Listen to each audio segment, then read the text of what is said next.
IVF చికిత్సలో 25% భారీ discount. Andro max advanced male infertility centre. So జనరల్గా ఈరోజు మనం డిస్కస్ చేయబోయే ఇంట్రెస్టింగ్ టాపిక్ ఏంటంటే పిఆర్పి అంటే ప్లేట్లెట్ రిచ్ ప్లాస్మా. సో ఈ పిఆర్పి ఇంజెక్షన్స్ ఏంటి సార్, నిజంగా ఎవరెవరు తీసుకోవాలి?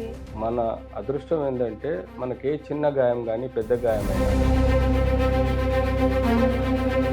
సో కాస్ట్ గురించి మాట్లాడుకుంటే ఎంత ఉంటుంది సార్ కాస్ట్ అసలు?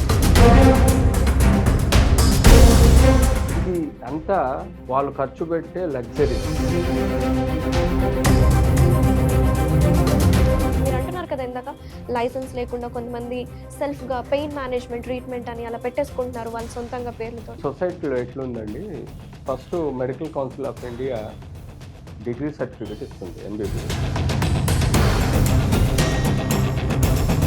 అలాంటి వాళ్ళు పెయిన్ క్లినిక్ పేరు మీద ఇష్టం వచ్చినట్టు జాయింట్ లోపలికి ఇంజెక్షన్ ఇచ్చి అల్ట్రాసౌండ్లో ఏదో చూపిస్తారు, సియామ్లో ఏదో చూపిస్తారు. సో 10 సంవత్సరాలు ఉండే క్వాలిటీ జాయింట్ తగ్గిపోతుంది, 5 సంవత్సరాలకి మిస్యూజ్ అవుతాయి. ఇది మైండ్లో పెట్టుకోవాలి. పిఆర్పి గ్రోత్ ఫ్యాక్టర్స్ ఇండికేషన్ ఉన్న వాటిలో ఇవ్వండి, అది కూడా ఆథ్రోస్కోపీ చేసి ప్రాపర్గా ఇవ్వండి. తొందరపడి hi hello, welcome to Suman TV. మీరు చూస్తుంది సుమన్ టీవీలో ప్రసారం అయ్యే లైవ్ పాడ్కాస్ట్కి స్వాగతం. నేను మీ శ్రీ అనుష. సో జనరల్గా ఈరోజు మనం డిస్కస్ చేయబోయే ఇంట్రెస్టింగ్ టాపిక్ ఏంటంటే పిఆర్పి అంటే ప్లేట్లెట్ రిచ్ ప్లాస్మా. సో కొన్ని గ్రోత్ ఫ్యాక్టర్స్ ఉంటాయండి దీంట్లో. జనరల్గా పిఆర్పి అంటే కేవలం హెయిర్కే యూస్ చేస్తాము, అలాగే పెయిన్ మేనేజ్మెంట్కి, ఎస్పెషల్లీ మస్కులోస్కెలిటల్ పెయిన్కే ఇది పిఆర్పి అనేది ఒక బెస్ట్ మెడిసిన్గా అని చెప్పుకుంటూ వస్తున్నారు. ఈ ఇంజెక్షన్స్ తీసుకోవడం వల్ల పెయిన్ తగ్గిపోతుంది, క్రానిక్ స్టేజ్లో ఉన్నా సరే ఎక్యూట్ స్టేజెస్కి వచ్చేస్తాము అని చాలా మనకి అడ్వర్టైజ్మెంట్ ద్వారా అలాగే పబ్లిసిటీ ద్వారా మనకి తెలుస్తూనే ఉంది. ఇలాంటి విషయాలు డిస్కస్ చేయడానికి ప్రెజెంట్ మనతో పాటు ఉన్నారు senior orthopaedic surgeon doctor Vijay Bhaskar గారు ఉన్నారు ఫ్రమ్ రవి హాస్పిటల్స్ నుంచి. సార్తో మాట్లాడేద్దాం. Hello sir, how are you? నమస్తే. నమస్కారం అండి. ఎలా ఉన్నారు సార్? Great, thanks for your time sir. మా పాడ్కాస్ట్ కి వచ్చారు.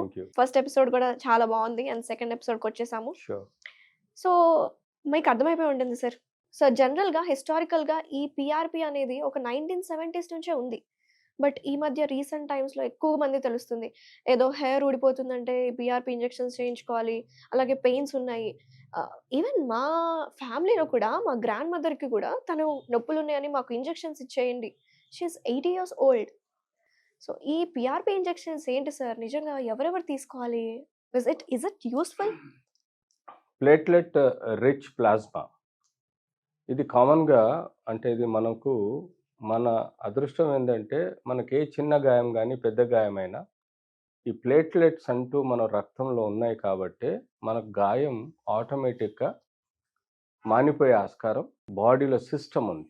దానివల్లనే మనకు సడన్గా ఇంజురీ అయినా 8 రోజుల నుంచి 21 రోజుల్లో మానిపోవడం, ఈవెన్ సడన్గా బ్లీడింగ్ అయినా కూడా వితిన్ షార్ట్ టైంలో ప్లేట్లెట్ ద్వారా ఆ రక్తనాళం బ్లాక్ అయిపోవడం మనం చూస్తాం. సో ఈ ప్లేట్లెట్స్ ఇప్పుడు వచ్చిన ధర్మిలా ట్రీట్మెంట్ కానీ గత 40 సంవత్సరాల నుంచి యూజువల్గా ఈ యొక్క నీ పెయిన్ అన్నది నీలో ఒక మెనిస్కస్, దాంతోపాటు బోన్కి ఒక 2 to 3 mm పూత ఉంటుంది, దాన్ని మనం కార్టిలేజ్ అంటాం.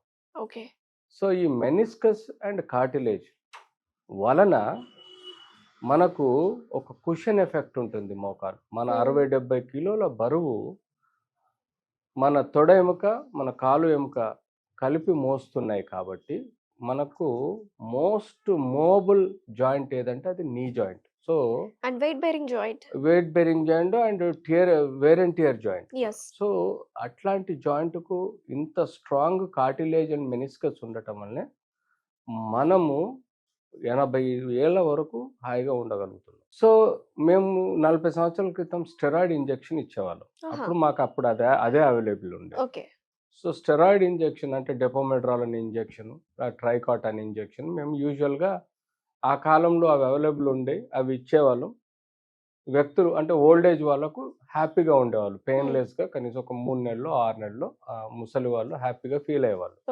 కానీ క్రమేణా మేము స్టడీ చేసి చూస్తే మేము ఇచ్చే స్టెరాయిడ్ తోటి మంచి కన్నా చెడు ఎక్కువ చేస్తున్నాం. ఎస్. ఎందుకంటే నార్మల్ జాయింట్ చిన్న చిన్న నొప్పులకు స్టెరాయిడ్ ఇవ్వటం వల్ల 60 సంవత్సరాలు ఉండే లైఫ్ ఈ స్టెరాయిడ్ వల్ల 20 సంవత్సరాలు తగ్గించి 40 సంవత్సరాల లోపల డ్యామేజ్ చేస్తుంది. ఈ మా లైఫ్ హిస్టరీలో స్టెరాయిడ్ వల్ల మేము స్టెరాయిడ్ బ్యాన్ చేసాం.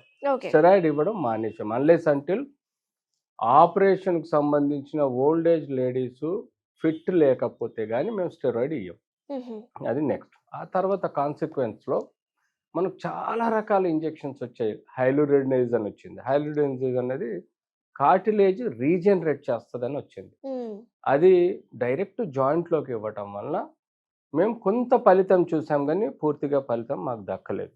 సో అది కూడా కొంత మేరకు అవాయిడ్ చేయడం జరిగింది. ఆ తర్వాత ఓజోన్ థెరపీ అని, ఆ తర్వాత రేడియేషన్ థెరపీ అని చెప్పేసి, ఆ తర్వాత సైడ్ నుంచి అనెస్థీషియా డ్రగ్స్ ఇవ్వడం, అంటే సెన్సార్ కెన్ కానీ లాంటివి ఇవ్వడము. ఆ తర్వాత ఈ PRP, okay, plasma rich platelets, అది 20 ml ప్రిపేర్ చేసి ఇవ్వడం మొదలైనవి. దానికి కొన్ని సైడ్ ఎఫెక్ట్స్ వచ్చినాయి. అది కొంత పక్కకు పడిపోయి ఇప్పుడు పిఆర్పి నుంచి గ్రోత్ ఫ్యాక్టర్స్ 4 ml వరకు తీసుకుంటున్నాం. ఎస్. సో గ్రోత్ ఫ్యాక్టర్స్ అన్నది మనం న్యాచురల్గా ఆలోచిస్తే డెఫినెట్లీ యూస్ఫుల్లే, కానీ అది ఇండికేషన్ ప్రాపర్గా ఉండాలి. ఓహో. ప్రతిదానికి మీరు పిఆర్పి కానీ గ్రోత్ ఫ్యాక్టర్స్ ఇస్తే ఫలితం దక్కదు. అంటే ఎవరెవరికి హెడ్ టు టో వరకు రీసెర్చ్ చేసిన దాంట్లో హెడ్ టు టో వరకు దాని ఉపయోగం ఉంది. హెయిర్ ఫాల్ కానీ, లేకపోతే టిష్యూ అబ్రేజన్స్ కానీ, లేకపోతే కార్నియాలో కానీ, లేకపోతే స్కిన్లో కానీ, లేకపోతే మీకు టెండినైటిస్, ఎల్బోలో టెండాన్ ఉంటుంది. టెండాన్ అంటే మజిల్ ఎండ్ వచ్చేసి బోన్కి అటాచ్ ఉంటుంది. ఆ ఫైబ్రస్ అకిలిస్ టెండన్ కాల్లో ఉంటుంది. ఎల్బోలోనేమో ట్రైసెప్స్ టెండన్ ఉంటుంది. టెండినైటిస్ కానీ, బర్సైటిస్ కానీ, లేకపోతే మీకు చేతులలో డిజిటల్ జాయింట్స్లలో టెండాన్ టీనోవిజినైటిస్ అంటాం, టెండాన్స్ వల్ల కానీ. సో ఇట్లాంటి స్కెలెటల్ మస్కులర్ ఏరియాస్ ఎక్కడైతే అటాచ్డ్ ఉంటాయో బాడీలో మొత్తము టెండాన్స్ మజిల్సే బోన్స్కి అటాచ్డ్ ఉంటాయి. అక్కడ సపోజ్ మనకు స్ట్రెయిన్ కానీ అయితే కొన్ని ఫైబర్స్ కట్ అయిపోతాయి. ఆ ఫైబర్స్ని ప్రాపర్గా హీల్ అవ్వడానికి మనం హీల్లో కూడా హీల్ స్పర్ అని అంటాం. హీల్ స్పర్ దగ్గర మజిల్ ఉంటుంది. రిట్రోకాల్కేనియల్ బర్సా అంటాం. అక్కడే టెండాచిలిస్ ఇరిటేషన్ అంటాం. ఇక్కడ పటెలా బోన్ అంటాం. పటెలా లిగమెంట్ ఇరిటేషన్. ఇట్లాంటి పాయింట్స్లలో ఈ పిఆర్పి ఇవ్వటం వలన ఆ ఇంజురీ అయిన ఫ్యూ ఫైబర్స్ పర్టికులర్గా యూ షుడ్ అండర్స్టాండ్. ఆ ఫ్యూ ఫైబర్స్ హీల్ అవ్వడానికి హెల్ప్ చేస్తాయి. సో అలా ఈవెన్ మనం కింద సీకల్ ఏరియాలో ఫిషర్స్ ఉంటాయి. ఫిషర్స్, నాన్ హీలింగ్ ఫిషర్స్కి కూడా సమ్ టైమ్స్ ఇంజెక్షన్స్ ఇచ్చి హీల్ చేస్తారు. కొన్ని క్రోనిక్ డిసీజెస్ ఉంటాయి, అల్సర్స్ ఉంటాయి, డయాబెటిక్ అల్సర్స్ ఉంటాయి. ఆ అల్సర్స్ కూడా హీల్ అవ్వడానికి ఇంజెక్ట్ చేస్తాం. కానీ పర్టికులర్గా ఈ నీకి పిఆర్పి అన్నది అబ్సల్యూట్లీ ఫుల్ కాన్ఫిడెన్స్ ఇచ్చి వీళ్ళు కొన్ని తప్పుదారిన పట్టిస్తున్నారు. దానికి యాక్చువల్ ఏంటంటే స్టేజ్ 1, 2లో యూజువల్గా కార్టిలేజ్ ప్యాచ్ అనేది ఏర్పడదు. స్టేజ్ 1లో అసలు ఏర్పడదండి. స్టేజ్ 1లో జాయింట్ ఉబ్బుద్ది, మోకాలు జాయింట్ ఉబ్బుద్ది, నొప్పి వస్తుంది, కొంచెం మూమెంట్ రెస్ట్రిక్టెడ్ ఉంటుంది, వాకింగ్ చేయగలుగుతారు కానీ మెట్లెక్కలేరు. అలాంటి సమస్యలో అది స్టేజ్ 1గా భావించి మనము క్లినికల్గా ఫిజియోథెరపీ, మెడిసిన్స్ అంటే పెయిన్ కిల్లర్స్ ఇస్తే ఆ వాపు నొప్పి అబ్జార్బ్ అయిపోతుంది. ఫిజియోథెరపీ చేస్తే మోకాలు స్ట్రెంగ్తన్ అయి నొప్పి తగ్గిస్తుంది. బ్రేస్ ఇస్తే ఆ మోకాలు అబ్నార్మల్ మూవ్మెంట్ రాకుండా ప్రొటెక్ట్ చేస్తుంది. ఈ మూడింటితో మనం ఫస్ట్ లైన్ ఆఫ్ ట్రీట్మెంట్లో హీల్ చేయగలుగుతాం. స్టేజ్ 2లో కొంత కార్టిలేజ్లో ఒక 10 to 20% ప్యాచ్, అంటే ఆ కార్టిలేజ్ ఎగిరిపోవడం, బోన్ పొరం నుంచి ఒక 20% ప్యాచ్ ఏర్పడడం వల్ల ఆ ప్యాచ్ రీఫిల్ చేయడానికి పిఆర్పి వాడొచ్చు. ఎందుకంటే అప్పటి వరకు మిగతా కార్టిలేజ్ బ్లడ్ సర్క్యులేషన్ సపోర్ట్ ఉంటుంది, అది సబ్కాండ్రల్ బోన్ ద్వారా. సో మనము పిఆర్పి స్టేజ్ సెకండ్లో ఇచ్చితే తప్పకుండా ఆ ఏరియా మనకు ప్రొటెక్షన్ వస్తుంది. సైనోల్ ఫ్లూయిడ్ కూడా ఉంటుంది, ప్లస్ ఇంజెక్షన్ తోటి ఆ బ్లడ్ సర్క్యులేషన్ తోటి ఆ గాయం మార్పిచ్చి మనం పెయిన్ తగ్గించే అవకాశం ఉంది. కానీ స్టేజ్ 3లో ఈ బోన్ పైన కార్టిలేజ్ ప్యాచెస్ చాలా ఎక్కువ పెరిగిపోతాయి. ఈవెన్ సమ్ టైమ్స్ ఈ గ్రోత్ ఫ్యాక్టర్స్ కూడా, plated rich PRP growth factors కూడా స్టేజ్ 3 వరకు కూడా కొంతమేరకు హెల్ప్ చేస్తాయి. కొన్ని స్టేజెస్లో, కొన్ని కేసెస్లో స్టేజ్ 3లో కూడా హెల్ప్ చేయవు, కానీ కొన్ని స్టేజెస్లో కొంతమందిలో స్టేజ్ 3లో కూడా హెల్ప్ చేస్తుంది. ఏదైనా ఇండికేషన్ బట్టి 100%. కానీ స్టేజ్ 4 మాత్రం టోటల్లీ ఇంజెక్షన్ అనేది కాంట్రా ఇండికేటెడ్. ఏ ఇంజెక్షన్ అయినా, అది స్టెరాయిడ్ కానీ, హైలోనిడైన్స్ కానీ, ఓజోన్ థెరపీ కానీ, ఈ పిఆర్పి కానీ, గ్రోత్ ఫ్యాక్టర్స్ కానీ. సో ఈ non orthopaedic surgeons, medical officers, pain clinic run చేసే అనెస్థెటిస్టులు వాళ్ళకు ప్రాపర్ అనాటమీ తెలియక ప్రజల్ని మిస్గైడ్ చేస్తున్నారు. కొంతమంది డాక్టర్స్ ఇండికేషన్ సరిగ్గా లేకుండా పిఆర్పి సజెస్ట్ చేయొచ్చు, అండ్ పేషెంట్స్ కూడా అట్లనే అయిపోయారు. మాకు ఎవరో పక్కన వాళ్ళు వాడుతున్నారని చెప్పేసి పిఆర్పి మాకు కూడా ఇచ్చేసేయండి, మాకు సూటబుల్ అవుతుందా అని వాళ్ళే గూగుల్ చేసేసుకొని వాళ్ళే డిసైడ్ అయిపోతున్నారు. సో వై మరి ఇంతమంది పెయిన్ మేనేజ్మెంట్ సెంటర్స్ వచ్చాయి, ఇంతమంది పిఆర్పి ఇస్తున్నారు, ఎవరికి ఇవ్వాలి కరెక్ట్గా? మరి ఇంత లక్షలు పెట్టి ఎందుకు ఇస్తున్నారు కాస్ట్? అబ్సల్యూట్లీ ఇదంతా మీడియా అడ్వర్టైజ్మెంట్స్ అండి. చాలా వరకు మేము అలోపతి డాక్టర్సము తక్కువ మీడియా అడ్వర్టైజ్మెంట్ చేస్తాము, కానీ నాన్ అలోపతి డాక్టర్సు, ఈ సోకాల్డ్ నాన్ ఆర్థోపెడిక్ సర్జన్స్, ఆయుష్ వాళ్ళు విపరీతమైన కోట్లు ఖర్చు పెట్టి కొన్ని ఎగ్జాంపుల్ చూపించి ప్రజల్ని మిస్గైడ్ చేసి రప్పించుకుంటున్నారు. అందుకే ఈ పిఆర్పి వాడకం పెరిగిపోయింది.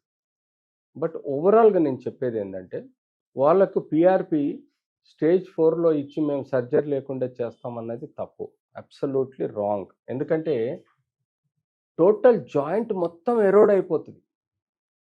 జాయింట్లకున్న మొత్తటి పొరలు కానీ, కార్టిలేజ్ కానీ, ఈవెన్ మెనిస్కస్ కూడా దెబ్బతింటుంది. మన వెయిట్ బేరింగ్ పార్ట్ ఎట్లుంటుందంటే లోపల సైడ్ ఉంటుంది, medial side of the joint ఉంటుంది.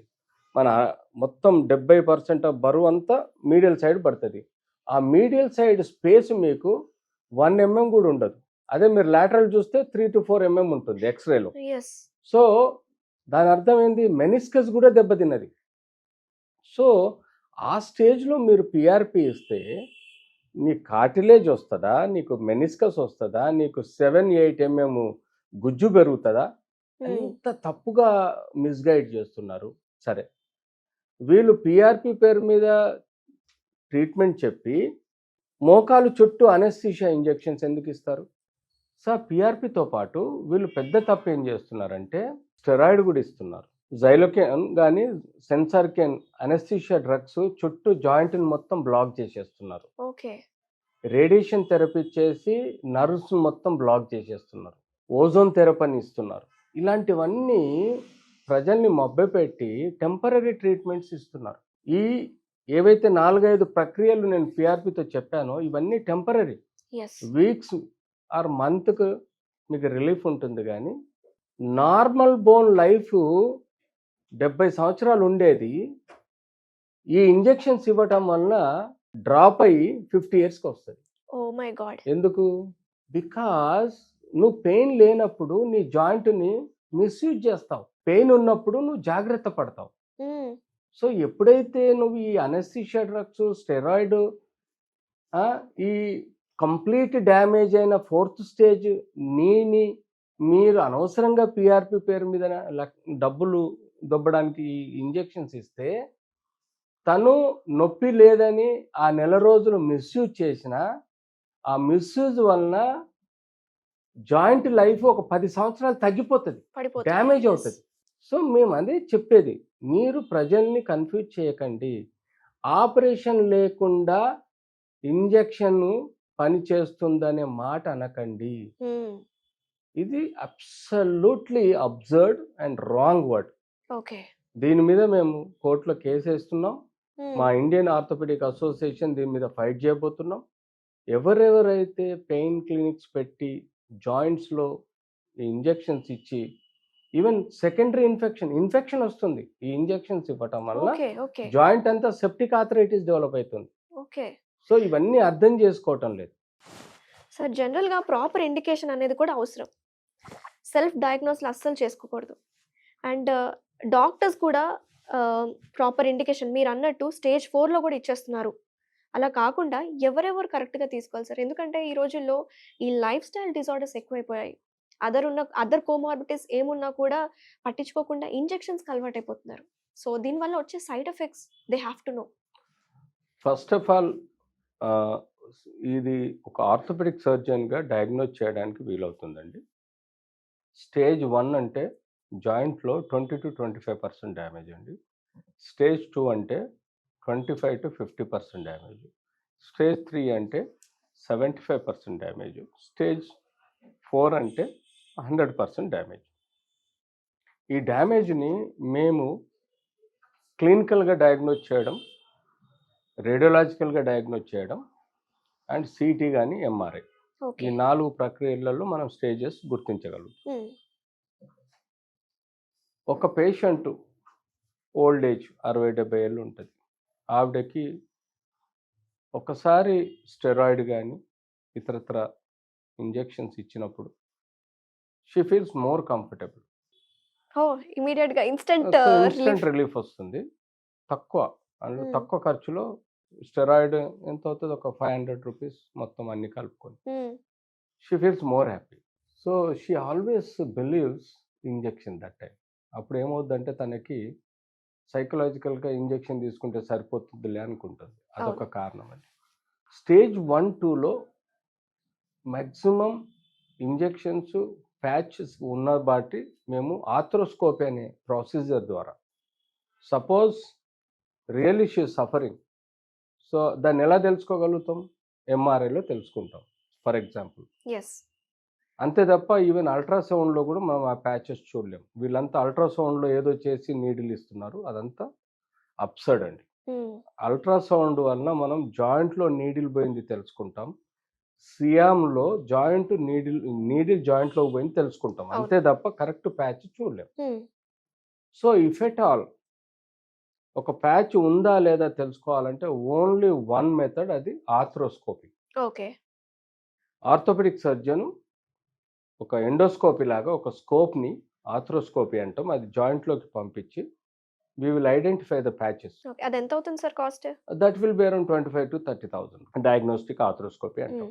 ఎక్కడైతే అబ్సల్యూట్ ప్యాచ్ ఉందో స్టేజ్ 2లో 3లో అక్కడ సమ్ అమౌంట్ ఆఫ్ డిఫరెంట్, అంటే మిగిలిన ప్యాచెస్ అంటే మిగిలిన కార్టిలేజ్ ఉండటం వలన ఆ ప్యాచ్ లోపలికి మనము ఈ పిఆర్పి కానీ గ్రోత్ ఫ్యాక్టర్ ఇంజెక్ట్ చేస్తే ఓకే కొంత మేరకు మనకు బెనిఫిట్ ఉంటుంది, ఉండదని కాదు. ఎందుకంటే ప్లేట్లెట్ అంటేనే గ్రోత్ అన్నమాట, అంటే టిష్యూని రీజనరేట్ చేస్తుంది. టిష్యూ రీజనరేట్ చేసింది బోన్ ప్యాచ్లో అంటే దాని అర్థం మెత్తగా నడవడానికి, నొప్పి లేకుండా నడవడానికి ఆస్కారం ఉంటుంది. కానీ స్టేజ్ 3 దాటిన తర్వాత ఎంటైర్ జాయింట్ ఎరోడ్ అయిపోతుంది. ఓకే మొత్తం జాయింట్కు ఉండే కార్టిలేజ్ మొత్తం ఎరోజన్ అవుతుంది.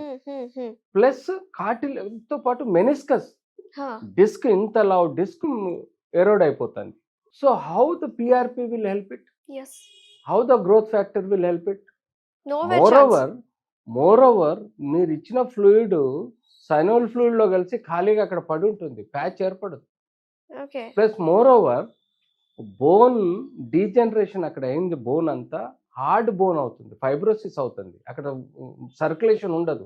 మీకు ఎక్కడైతే రక్త ప్రసారం ఉంటుందో అక్కడే మీకు గ్రోత్ ఫ్యాక్టర్స్ గ్రో అయ్యడానికి అవకాశం ఉంటుంది. నీకు ఎక్కడైతే బోన్ డెడ్ అయిందో అక్కడ నువ్వు గ్రోత్ ఫ్యాక్టర్స్ పెడితే నీకు బోన్ గ్రోత్ ఎట్లా అవుతుంది, కార్టిలేజ్ గ్రోత్ ఎట్లా అవుతుంది? సో ఇంత ఇది ఉన్నా కూడా, సైంటిఫిక్ రీజన్ ఉన్నా కూడా ఇప్పుడు ఈ పెయిన్ క్లినిక్ వాళ్ళని నడిపించేసి అన్నెసర్లీ ఒకటే వర్డ్ వాళ్ళు వాడేది మీడియా త్రూ, ఆపరేషన్ లేకుండా ఇంజెక్షన్ తోటి మీ కాలు సరి చేస్తాము ఆపరేషన్ లేకుండా ఉండాలి అనే word PRP. Is a misnomer. It is criminal. You are misguiding the patient. Proper indicated పేషెంట్కి మీరు సర్జరీ అవసరం లేదని చెప్పడమే పెద్ద తప్పు. పైనుంచి ఆ ఇంజెక్షన్ ఇవ్వడం ఇంకా డబుల్ తప్పు చేస్తున్నట్టు. ఎందుకంటే అప్పటి నుంచి ద జాయింట్ డ్యామేజ్ 4 times పెరుగుతుంది. ఎందుకంటే ఆ జాయింట్ న్యూరోపతిక్ జాయింట్ అవుతుంది. న్యూరోపతిక్ జాయింట్ అంటే పెయిన్లెస్ జాయింట్. Yes. మీరు టెంపరీగా ఇచ్చే ఇంజెక్షన్స్ పిఆర్పి గ్రోత్ ఫ్యాక్టర్తో పాటు మీరు ఏమి ఇస్తున్నారు? అనెస్థీషియా డ్రగ్స్ ఇస్తున్నారు, రేడియేషన్ థెరపీ ఇస్తున్నారు, ఓజోన్ అంటారు, అదంటారు, ఇదంటారు. టోటల్గా జాయింట్ని మొత్తము పనికిరాని జాయింట్ లాగా తయారు చేస్తున్నారు. అదే అంటే మీరు దాన్నే మనం న్యూరోపతి జాయింట్ అదే అంటాం. మీరు చెప్తున్నారు కదా, సో 10 సంవత్సరాలు ఉండే ఉండే క్వాలిటీ life జాయింట్ తగ్గిపోతుంది. తగ్గిపోతుంది 5 సో సంవత్సరాలకి మిస్యూజ్ వచ్చేస్తుంది. అవుతుంది. అది మళ్ళీ తొందరగా ఆపరేషన్కి దారితీస్తుంది. ఓకే. మనం 10 సంవత్సరాలు ఆగిన తర్వాత సర్జరీ చేయించుకోవాలనుకున్నది 5 సంవత్సరాల్లోనే ఆపరేషన్కి దారితీస్తుంది. సో ఇది మైండ్లో పెట్టుకోవాలి. పిఆర్పి గ్రోత్ ఫ్యాక్టర్స్ ఇండికేషన్ ఉన్న వాటిలోనే ఇవ్వండి. అది కూడా ఆథ్రోస్కోపీ చేసి ప్రాపర్గా ఇవ్వండి. తొందరపడి బ్లైండ్గా నీడిల్ తోటి మేమేదో గొప్ప చేస్తున్నాము, అల్ట్రాసౌండ్లో ఫిగర్ చూపించి లేకపోతే సియామ్లో అది నీడిల్ చూపించి చేస్తున్నాం అన్నది మేజర్ తప్పండి. అలా చెయ్యకూడదు. సార్ మన పాడ్కాస్ట్లో ఏంటంటే డార్క్ సైడ్ గురించి కూడా మాట్లాడుకోవాలి కాబట్టి కాస్ట్ అందరూ ఎఫర్ట్ చేయలేరు కొంతమంది. సో ఎఫర్ట్ చేసే విధంగా కూడా అడ్వర్టైజ్మెంట్స్ ఇస్తున్నారు. As you told like surgery లేకుండానే పిఆర్పి ద్వారా శాశ్వత పరిష్కారం అని చెప్పేసి అడ్వర్టైజ్మెంట్స్ ఇస్తున్నారు.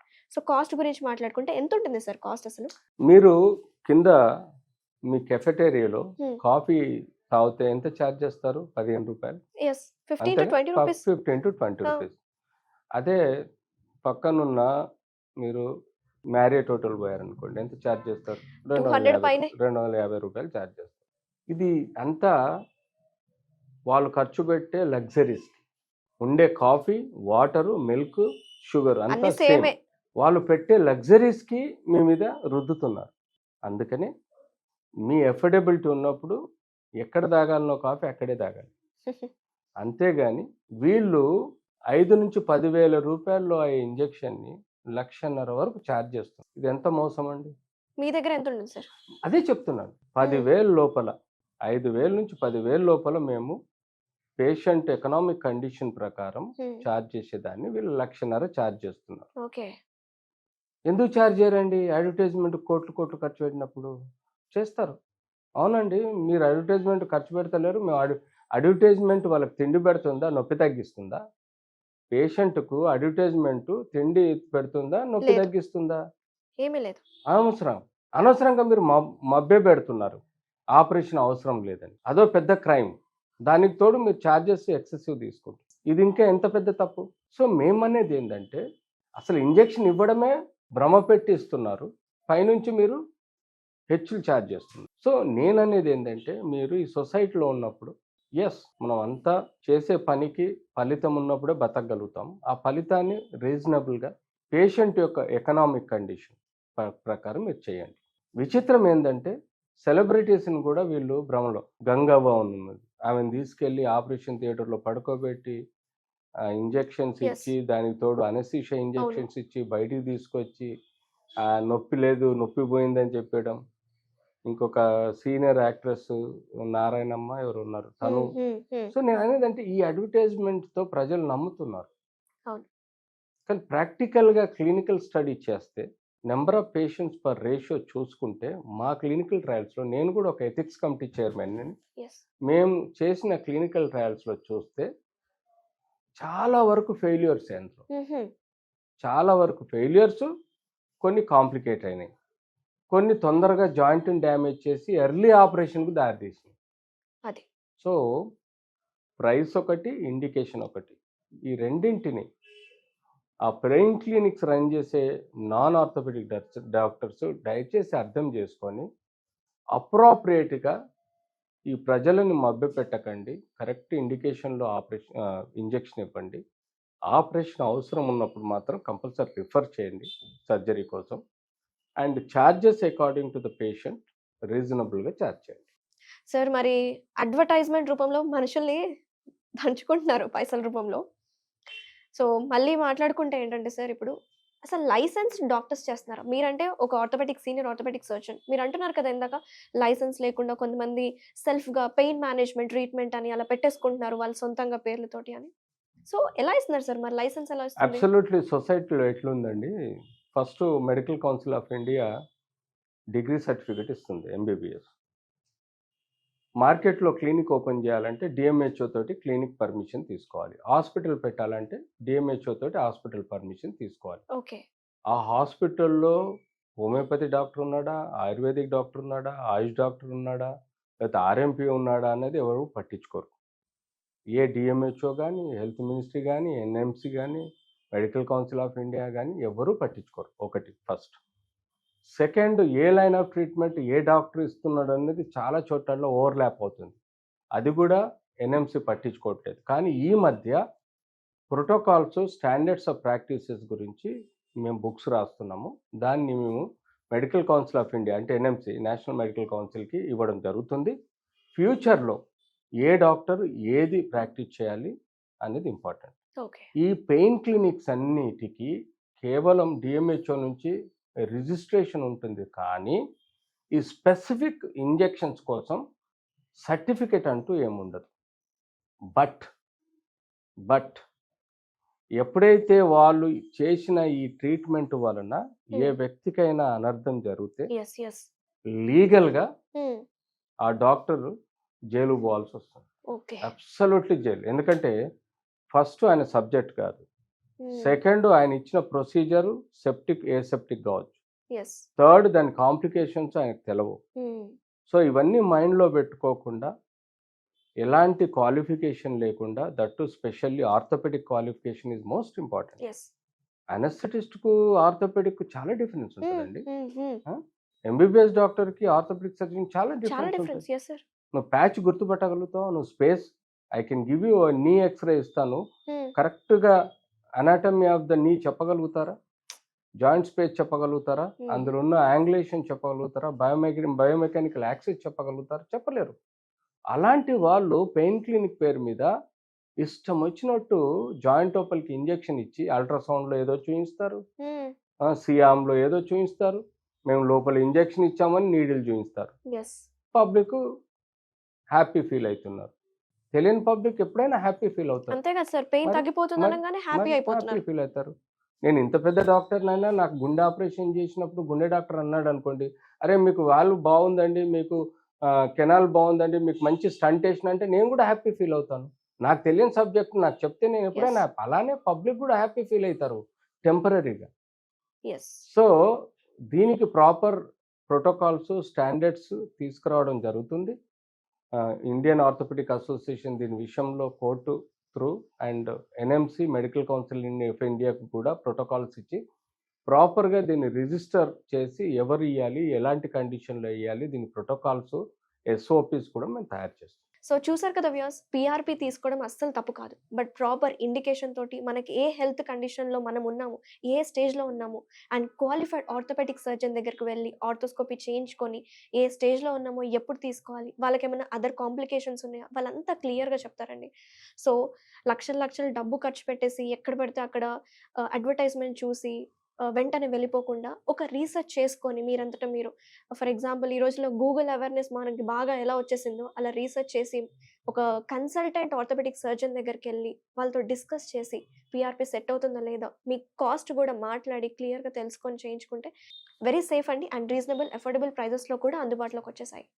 So very nice sir. Thank you so much for your valuable information. Thank you for thank you so coming. Much. Thank you. నమస్తే సార్.